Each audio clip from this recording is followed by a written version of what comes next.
think everybody needs to keep their eyes open and not have blinders and always look at other asset classes. But multifamily is one of them that I think's a worthwhile thing to look at. This is your daily real estate syndication show. I'm your host, Whitney Sewell. Our guest, Tom Burns, is back with us again today. Entrepreneur, retired orthopedic surgeon, physician, a physician for the United States ski team. Also been in real estate 25 years, physician for 30 years. He's done a lot of things in real estate. And I hope that you listened yesterday and got more of his background, and also just diving into that transition from physician to real estate, how he did them both at the same time. I know you learned a lot from him yesterday. Today, we're going to dive in more into multifamily, specifically why multifamily and how he feels about the economy and how that's changing, maybe how they are looking at deals, and even how he looks at investing passively. We talked about being prepared for the downturn, which I like to ask about if you've been listening to the show. How are other people being prepared? And then I compare, obviously, what we're doing also. But I like to know how passive investors and other operators are ensuring that they're prepared for a recession. And you're going to hear that from Tom today.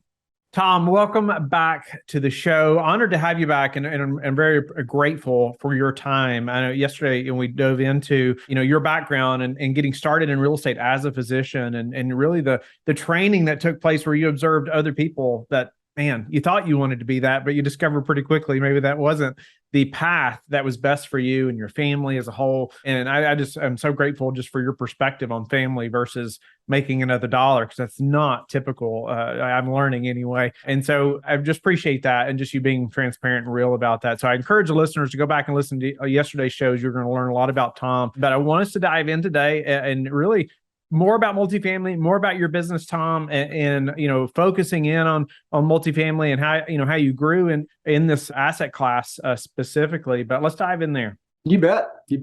I'm all yours. Multifamily. I mean, why multifamily, Tom? I think you're in a number of things, right? Or you've invested in lots of different things. Very experienced investor. Why multifamily specifically, or maybe you like some other asset classes just as much? Yeah. My story is long, and I'll just keep it short. So as we talked about before, I started with, single student condos that grew into complexes, bought other things at the time. I didn't care what I bought, to be honest with you. I just wanted it to be an asset that produced some kind of passive income. So most of the time that was real estate. Sometimes it wasn't. As you're in the market, you start developing partners. And I actually went and got a mentor because I felt that I'd hit a ceiling. And this relates to what I owned and what I bought. I'd hit a ceiling. I wanted to learn. This guy was a developer. We were friends, and I worked for him for 18 months for free, while I was a doctor, canceling afternoon office, again, foregoing more income so that I could learn. And I didn't get paid. We just did a lot of land deals, build-to-suits, some bank franchises, things like that. But out of that came a deal where he and I built a very large, pretty large, 155,000 square foot medical office complex. So he and I own that to this day. That was one thing. And what happens though is when you're in the market buying condos, you're building an office complex, people start to realize you're there. They want to partner. And over time, I met another gentleman that we really meshed well together. We knew each other for 4 or 5 years. He had met me. I was actually speaking in another state. He met me at the break, and they moved to Austin. We became friends. He's my current partner. So we decided back in the mid 2000s, we thought that, he had expertise in retail, land development, things like that. I had expertise in, manufactured homes, office development, student condos, things like that. Bad experience with multifamily that I didn't know what I was doing. We rolled all that together, and we felt that we should focus, and we thought that multifamily, built or bought right, did well through recessions, was a good product. And so we started to focus on that. So that whole story is what brought us to multifamily. And so we developed our first project, started in 2008 and 2009. And so that was, which, as everybody knows, maybe not the best time in the world to start, but we had to keep going. So we started there. And that's why we have stuck with multifamily. We enjoy it. It does a good job during recessions if you build it or buy it right. And we've gotten pretty good at it by now. That's awesome. I was going to ask about mentorship or finding, somebody that's been doing this, that's ahead of you. I encourage that often on the show as well. I did that, and I was hesitant in the beginning. I remember, and I've shared this on the show numerous times, but My first mentor was like $12,500. And at the time, my wife and I was like, oh my goodness, should we spend, can we do this more money we spent on anything, in our lives at that time, so should we do this? But it was the best 12 and a half grand we've ever spent, and now, I've had numerous mentors in so many aspects of my life, and just can't imagine not doing it that way, not, being connected, right, to these people who are ahead of me and learning, right, and bypassing many downfalls, that I know would have happened otherwise. And so, speak to, in working 18 months for free. I always love highlighting that because I get so much resistance from people when I suggest something like that. You were a physician. You could have been working those hours, making a very good income, right? But you saw the long-term picture here, right? You saw the long-term vision of learning and the return on that education, right? For 18 months. And so at that, at 18 months, is that when you all partnered and you all created, sounds like maybe more of a partnership moving forward versus a mentor-mentee type relationship? Yeah, absolutely. And, he wasn't charging me because if he first looked at me, goes, you don't need this. You're a rich doctor. And I said, teach me anyway. And so while I didn't pay him, I still paid for it. I didn't make income because I was working with him, but yeah, it was just luck or whatever. Something just came to us. It was actually his dressmaker's wife, his mother's dressmaker or something, had a piece of land she didn't know what to do with. So yeah, we became partners and we each contributed our expertise. And I learned a ton from him during that process. I learned how to develop an office complex, not just an office building. We got like 8 buildings. And so, and you hit it right on the head. You talked about mentors, letting you skip the mistakes and speed through all the difficulties. Although mistakes are great teachers, mistakes are awesome teachers. It's a lot more fun to learn from somebody else's mistake. It hurts a lot less. So you really want to learn from, work from, get the mindset of somebody has been where you want to go. It's always an investment that pays multiple times the investment that you make. It's not a cost, it's an investment. And so I've had so many mentors, some of them unofficial, some official. Whitney, I spend $250,000 on coaching masterminds and mentors each year myself. So, the numbers just rise I probably just need more help now. That's probably why I'm spending so much, but can't beat having a mentor. Yeah, no, I appreciate you sharing that because I think it makes it real to those that are listening. Yeah, I talked about that 12,500, and I also have many mentors who are that are unofficial as well, who I feel like I couldn't make it without. But yeah, I'm also spending more than most people's annual salary now on mentorships and different people that are helping us as a company, and so couldn't recommend it enough. I know you are in a number of types of investment, short term, long term. How do you look at that for your portfolio now? Short term, long term, and maybe even development or other types of investments. My focus was pretty narrow when I started. I go back to Robert Kiyosaki's book. He has the income statement and balance sheet. He has just little boxes, right? Income box, expense box, and then asset and liabilities. My whole business plan was to put stuff in the asset box because it created income. I really focused on it. Very much a cash flow guy. I passed over, capital gains type mechanisms. And so, but how that worked for me was it took me longer. It was a fairly logarithmic change when, the law of compounding starts to work over time. But eventually I had enough passive income to cover my expenses. Kept working as a doc because it was fun. Over time, then I started, I had the freedom to choose what I wanted to do. And so then you can keep hitting singles like that, but you can also, you can swing for the fences once in a while, or you can try to hit a double. So I would look at some short-term options. I did some lending for builders that had lot sales, things like that. Some capital gains plays that some don't make it, right? You do some early stage investment, some don't make it, some do. But I had the freedom to, if that money was going to get lost, I had the passive income that was going to cover that. So I have expanded a bit. Certainly it's not all in real estate. It's not all cash flow.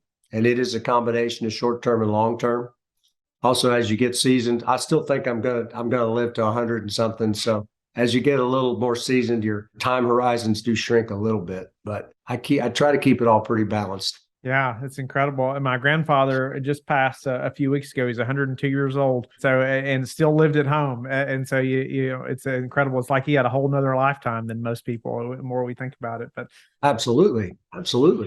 It's incredible. Well, speak to, do you feel like multifamily is still a good inflation hedge? Just with maybe you can speak to the current economic crisis and how you feel about that, and we can dive into that a little bit. Yeah, you bet. And I always try not to be a homer. Hey, multifamily, it's all that and everything, but it still has. I still think it has a good runway. We're currently 600,000 units down in the U.S., and we still need 4 million housing units between now and 2035. So there's a need, right? So you can still make money or create a good investment with multifamily. Now, those 600,000 units, you can't necessarily, you can't just plop a complex down in Chicago or Detroit or Peoria, Illinois. You got to pick the right places. So again, built or bought right. So if you pick the right area to build or you pick the right area to buy, most of us know where those are. It's Texas is the center of the universe, but Florida, the Sun Belt, Colorado, Idaho, there's a lot of really great places. So we have stayed the course. Our pencils are a little sharper than they were before. We had quite a big pipeline in Q1 of this year and didn't like the way the economy was going. And we squished that pipeline down. We canceled some deals just to make sure that we did the best of the best. But people need a place to live. If we go into some sort of recession, it will crimp everything. People will get room. Instead of living by themselves, they'll get roommates. They'll move back with mom and dad. When you don't have a job, you don't rent apartments. That kind of stuff happens. So I think on the good side, we have plenty of demand for limited supply. That is going to take years to satisfy, if ever. That's a lot of units to get built. On the other side, you've really got to plan for worst case scenarios, do sensitivity tables, low leverage, low projected returns, and hope that things are better than you project. You want to know how bad can things get, and I can still keep my property. Because when times are bad, it's not fun to not distribute profits, but it is fun to keep your property and just tell your investors, hey, we're not going to distribute profit because we need everything to keep the property, but the property is holding itself up and the tenants are paying our loan down. And when things get good, that's when those properties just rocket out of the gate and make you a lot of profit. So that was me probably talking out of two sides of my mouth, but I still do like multifamily. I think everybody needs to keep their eyes open and not have blinders and always look at other asset classes. But multifamily is one of them that I think's a worthwhile thing to look at. For sure. No doubt about it. And no, I appreciate you elaborating. But do you have any predictions, for the real estate market over the next 6 to 12 months, or, maybe how these predictions have changed, what you all are trying to buy or when to buy, things like, or sell? Yeah, my crystal ball remains cloudy, so I'm not smart enough to predict. But, I think I had originally thought that give it 12 to 18 months and the Fed will start easing. Maybe that'll happen. But again, I don't know what's going to happen, but I think there's going to be headwinds. I think we could, you listen to Kiyosaki and Bert Dolman and a few people, and I think we're maybe going into recession. It's sort of that phase, 80 or 90 years, 70, 80 years between depressions, and we're about due. So I think that to expect anything remotely close to what we've had would be folly. I think you need to really be conservative in your expectations. I think as an investor, you need to be conservative, and as a sponsor, you need to project conservatism to your investors. If you beat that, awesome. It's not fun to project high and produce low. I think we're in for some issues. They're going to try to whoever they are going to try to kick things down the road as long as possible. I don't know how long government can handle these interest rates because the debt clock is giant. It's trillions and trillions of dollars. So that was a lot of blabber for. I think you need to stay in the market, because that's when it'll change, and you need to be really prudent on your underwriting and conservative in your expectations. I know you work with a number of investors now and through your mastermind, and what kind of advice do you give for beginners who are looking to invest in commercial real estate, but they do have the W-2 or whatever, they're not looking to become an operator, but as they discover passive investing into the syndications like ours or ones like you have, how do you advise them? What are some things that they need to know as they get started? Yeah, you bet. I always tell everybody first, figure out why you're doing all this. Have a good reason why you're doing it, not just to have more money. There's that, because times are going to be up and down. You got to want to be able to stay the course. And you got to get educated. Listen to your podcast. Read some books. It is so easy to listen to or read books now that there's a limitless supply of information. And as you read general things, you'll find your niche, whatever you want to learn about. That's great. As you learn that, and as you listen to podcasts, you'll hear people that you connect with. And over time, you can find associations. One of the biggest things is to get associated with people that are moving in the same direction you are, and hopefully people that are already where you want to be. Networking, right? Your network is your net worth. That's what Kiyosaki always says. And I totally agree with that. So as you do all that, then you'll start getting deal flow. And, if you've got money, deals are going to find you. Those are going to be good deals and bad deals. They'll both find you equally, and they wear the same clothes often. Yeah. So you want to be supported with a community that will help you evaluate these deals. Try not to be the Lone Ranger. Have somebody, if the listeners, if you get a deal, get Whitney to look at it. He's seen a jillion deals. Get somebody to oversee it and say, this is maybe a little rich for the sponsor, or maybe they're expecting a little bit much, or gee, this looks like a good deal. Because you want to, if you're investing passively, you're counting on somebody else's ethics, their network, their experience, and you're going to provide your capital so that the two of you, and they're going to provide their experience, you're going to make a profit. Be nice to it, somebody you can trust.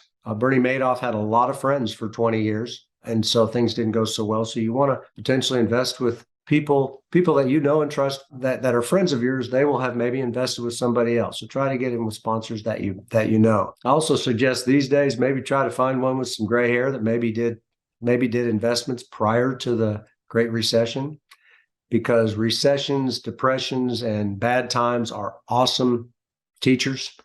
And a lot of times people that have been through that can see a little farther over the horizon than folks that have only seen good times.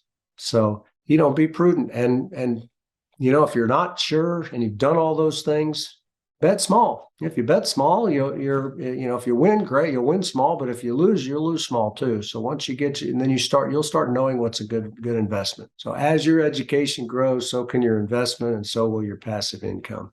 Some great advice, to say the least. You mentioned, Tom, about depending on their network, ethics, experience. I guess, where do you put the most weight when you're looking, to partner with an operator or invest, passively, and maybe how you assess that a little bit?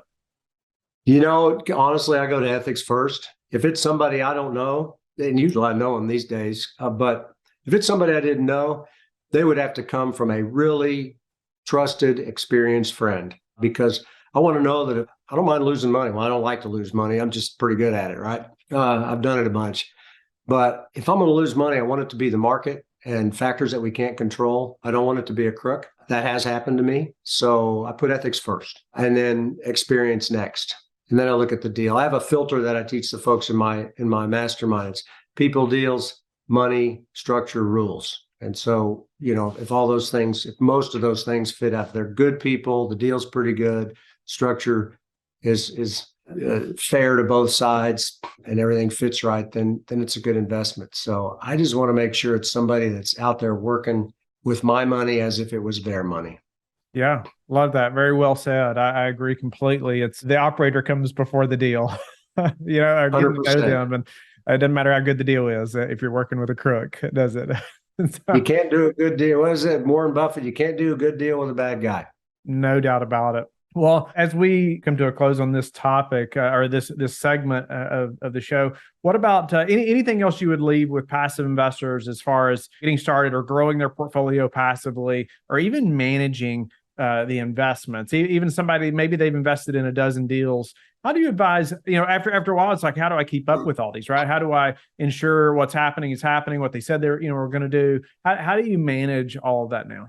Yeah. And, I've mostly been on the sponsor side, but I have plenty of passive investments as well. Sometimes you get tired of being the general all the time. I just want to be a foot soldier. So I invest. I see all of it I have a very involved financial statement that feeds into one primary one, and I see them all there. But what a lot of folks do is just create a spreadsheet, Tom's investment. Here's how much I invested. Here's the cash flow today. And you can lay it out, the cash flow year by year. You lay out the terms of the cash flow, and here's Tom's deal, here's Whitney's deal, here's Joe's deal. Get them all in one place, because it's nice when you start to compare. It gives you the ability to compare what's going on. And you might gravitate more to Whitney, or you might gravitate more to Joe to do more deals with them. You would like your money growing comfortably, where you can sleep at night, knowing that you got, hopefully that whole list is good sponsors because you picked them well and you've really met some good people. The returns will vary. But yeah, I'd put them on a sheet and, schedule a time once a month to just kind of look over everything and do a slightly deeper dive. Read your reports, Have people usually send out quarterly reports. Read those, see what's going on. I had one once where we'd get a quarterly report. And I started noticing that they were striping the parking lot and doing a lot of air conditioners. It was like one building that was getting new air conditioners every other quarter. So, you kind of start picking up clues. I got out of that investment, by the way. So, you don't want to be blind. You want to keep an eye on it, but you do want it to be passive. So, maybe schedule a time once a month to just kind of look at it for an hour. Yeah, I think it's very wise. We spend a ton of time sending out monthly detailed updates, to our investors. And often we'll get a question, what about this? I'm like, it was in the report we just sent out. Yeah, always. We try to put a ton of detail, and there's a balance there, right? How much is too much where they don't want to look at it then, And one thing I wanted to ask you too, just from your experience of investing passively, but also even on the general partner side, just preparing for that economic downturn, right? As you're looking at projects, whether it's development, whether it's value added, either way, short-term, long-term, how are you ensuring that you're prepared for a downturn, or how are you ensuring that other general partner is prepared for a downturn, or maybe a couple of things you like to see, or even that the passive investor listening could know to look for, to ask about? Yeah. On our side, we do sensitivity tables and look at how bad can it get. Flat rents and, 80% occupancy or whatever. We'll do those numbers. I want to see somebody that's maybe been through a recession. I want to see that they're doing the same things. And so, I like it when we started educating our investors like 2 years ago that things are probably going to change, guys. And, the 10 prefs are going to go to 9, 8, 7, 6, that sort of thing. Be prepared, adjust your expectations. So that's what I'll look for. And communication. I feel pretty good when somebody says, hey guys, we see some times coming. We might or might not be able to do distributions. I'd like communication. So I figure that somebody that keeps communicating isn't afraid to tell you bad news. And sponsors should not be afraid to tell you bad news, because it's going to happen and it's maybe not going to be their fault at all. But transparency helps. So I like transparent sponsors, conservative sponsors. Hopefully we're that as well. And, you can't predict the future. All you can do is do the best you can.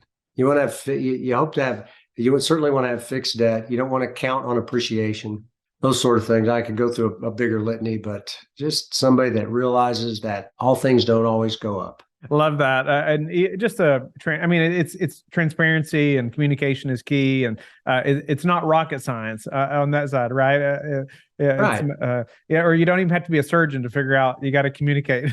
Right. Yeah, exactly. So I appreciate that. And yeah, so important. And I love that you can't be afraid to tell bad news, because it's going to happen, right? There are so many things, even though as much as we have in reserves and plan for all these things, we still plan for things we don't know about, right? Right. Or have some cushion for things that we know we don't know everything, right? That's why the PPM says you might lose money, because it can happen. That's right. No doubt about it. Well, Tom, grateful to have you on the show again. And I'm looking forward to doing another segment with you. And we're going to dive into the type of loans that you're using and helping educate us a little bit, or a lot probably on that type of loan. But man, thank you so much for diving in today into multifamily and how you're looking at that, even as a passive investor, and how you're educating others, as we're looking at sponsors and the investments and getting started, and even managing those investments and being prepared for a downturn. Thank you again. And tell the listeners how they can get in touch with you. You bet. Just go to rich.life/toolkit. You can get to the website, you can get a hold of me, and that'll get you a free gift. That'll get you some stuff that's maybe helped me over the past 30 years create my real estate portfolio. Thank you for being with us again today. I hope that you have learned a lot from the show. Don't forget to like and subscribe. I hope you're telling your friends about the Real Estate Syndication Show and how they can also build wealth in real estate. You can also go to lifebridgecapital.com and start investing today.